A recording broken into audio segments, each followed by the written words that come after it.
Hello, today I will be covering Temple of Sethraliss. Temple of Sethraliss is a rather healer-dependent dungeon. On the way to the first boss, you must watch out for the Dust Devils as they hear nearby allies. You need to interrupt them as much as possible. You must also watch out for Marksmen. They will use Power Shot, which attacks all the targets in its path when the cast is done. Always watch where it's facing and move out of the way. You must also watch out for the poison that they put on random people. If you move while afflicted by poison, you will be put to sleep. Anyone who can dispel poison must be on the watch for this. The first boss is a rather healer check. First of all, there is the Lightning Shield. Lightning Shield inflicts nature damage to its attacker. You must separate the bosses and tank them in a separate location. Lightning Shield will start from the ranged boss and will swap occasionally. DPS must be on the watch for this. Melee boss will occasionally use Cyclone Strike. When it turns around, it will summon 4 Cyclones in a cone after a short cast timer. You must move out of its path when the boss turns around and faces. Melee boss will also occasionally pulse for AoE nature damage. Everyone must be within 15 yards to share this damage. When the melee boss reaches full energy, it will dash between party members. You can see this with white arrows fluttering around. After a couple seconds, melee boss will actually dash and inflict high damage to each person caught in the dash. It is highly recommended that you save personal cooldowns for this dash. On the other hand, the range boss will attempt to mark a target, and after a couple seconds, the circle will explode doing high damage to the target and anyone within the circle. You have to move out as soon as you see the circle and drop it outside of the group. Range boss will also attempt to push a random player. You must take care to not get pushed into a group of mobs that you have not killed on this floor.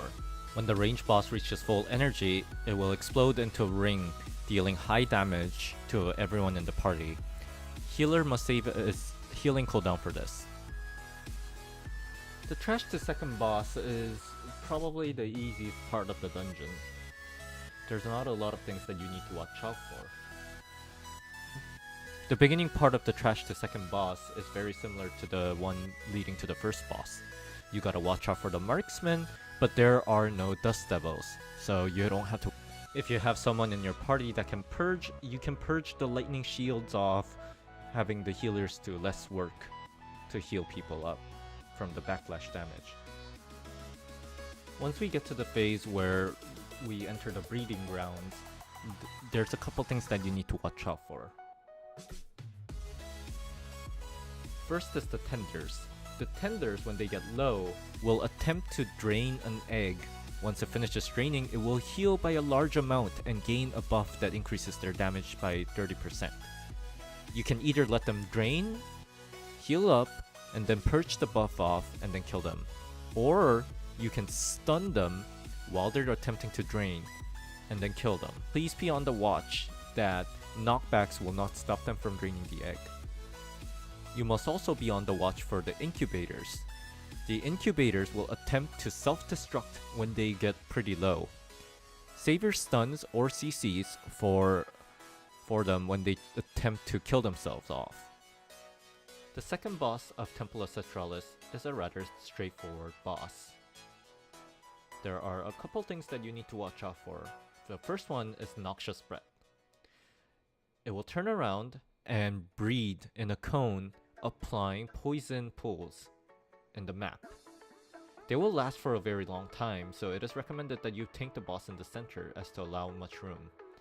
Right after Breath, it will spawn 3 to 4 pools at the base of other players, and then immediately stunning them in position. You can either stun these snake coils or kill them to rescue the person. It is strongly recommended that you stun them because it could kill them if they are standing on the pool while being stunned. Boss will then burrow at around 67% HP and summon adds. After the first burrow phase, the boss will use a blinding skill. If you turn around, you will not be incapacitated. Make sure to turn around before the boss finishes its cast. When the boss burrows, it will move around the room If you get hit by the shadow, which is the boss, you will be knocked back and take a great chunk of HP. Please make sure to dodge the shadow as much as possible. The ads will also cast dust.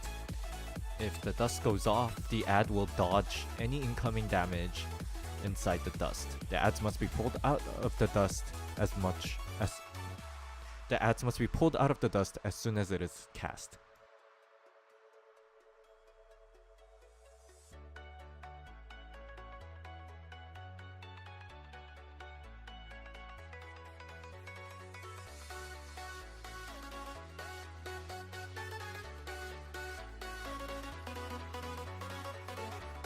The trash leading to the third boss is quite simple. All you have to remember is when the ads start casting the plus sign, either interrupt it or purge it after. One small tip to crossing this gauntlet is if one side keeps on lining up with a wall, go to the other side. The third boss of Temple of Sethraliss is quite straightforward. There's only one mechanic that you need to watch out for: the pillars. Throughout the fight, boss will summon pillars that attempt to charge the boss to full energy. You must block the boss from being charged to full energy by standing between the pillar and the boss. Each person will fully soak a pillar, getting to 9 stacks, and then rotate with a person who has no stacks. Repeat this until the boss is dead.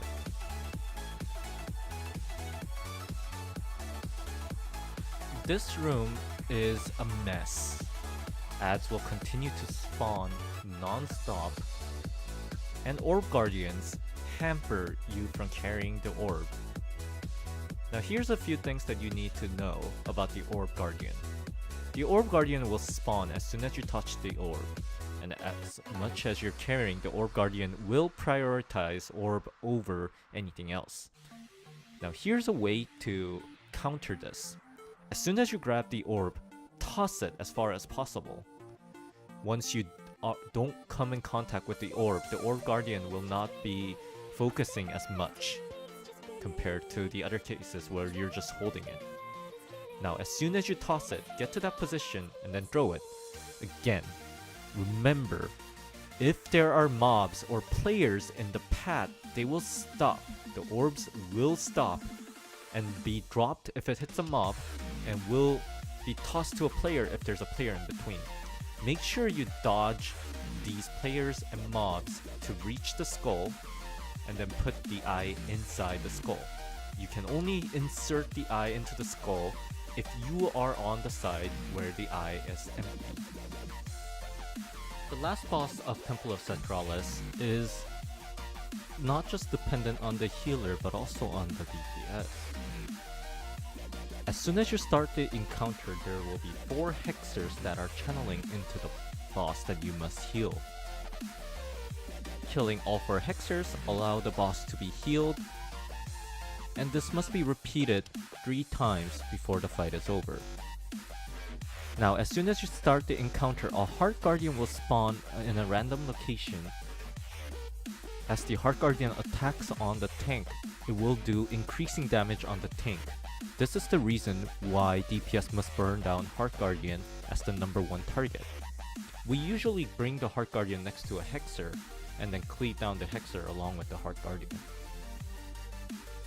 After killing the Heart Guardian, a white orb will be dropped. Do not click on this orb until all Hexers are dead. We will cover on this orb in just one moment.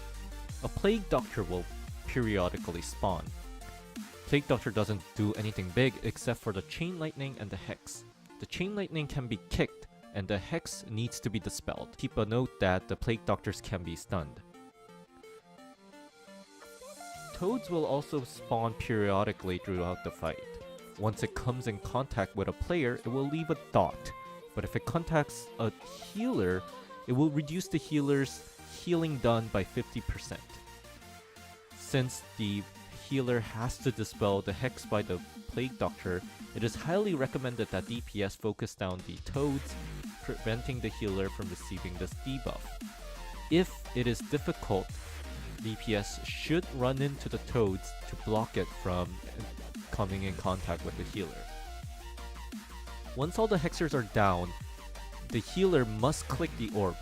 Since the orb has about a few seconds delay, it is recommended that the healer clicks the orb when the last hexer is around 20% HP. When the orb connects with the boss, it will leave a buff on the boss that heals extra every time the boss is healed. Every transition, boss can only be healed by 30%. That means, since boss begins at 10% HP, the first transition boss can only be healed up to 40%. As soon as boss hits 40%, the next phase begins. On the second transition, boss can only be healed up to 70%, and the last transition, boss can be healed to full. Every transition, you will get a set of plague toads that hamper the healer. It will mainly prioritize healers that are close by. Make sure the DPS are killing these, and also take a note that the toads will spawn the most on the last transition. Every transition comes around, although it varies on groups, about 1.5 minutes to 2 minutes, so use your cooldowns wisely. Once you hit 100%, boss will buff all players, increasing haste, reduces damage taken, and increases movement speed.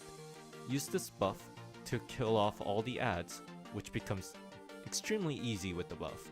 And that's it to Temple of Sethraliss. I hope you find this guide very helpful, and have a great day.